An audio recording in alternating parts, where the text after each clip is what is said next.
శ్రమకు భయపడి, ఆ శిలువకు, కొరడాలకు, మేకులకు భయపడి, ముళ్ళ కిరటానికి భయపడి, ఆ చావుకు భయపడి అల్లాడిపోయిన వ్యక్తి కాదు యేసయ్య.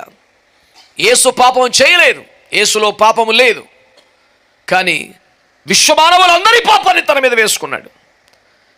ఆయన పాపాన్ని తన మీద వేసుకున్న కారణంగా పాపమును చూడలేనంత నిష్కలంక నేత్రములు కలిగిన మహాపరిశుద్ధులకు తండ్రి ఆ పాపానికి శిక్షను భరించి పాతాళానికి వెళ్ళి దాన్ని ముగించి వచ్చే ఆ క్షణం మాత్రం, ఆ స్వల్పకాలం కుమారుడి చెయ్యి వదిలిపెట్టాల్సిన పరిస్థితి వస్తుంది.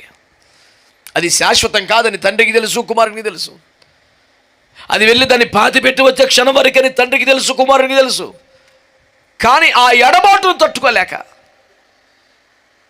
యేసు అల్లాడిపోయినటువంటి, అందుకని 2004లో నా పాట రాశాను, క్షణమాత్రము చేయి విడిచినందనే దైవ కుమారుడే అల్లాడిపోతే మట్టి పురుగులు నేను బ్రతకగలగనా, నా చేయి విడిచిపెట్టకు తండ్రి అంటూ ప్రార్థన చేసి పాట పాడాను.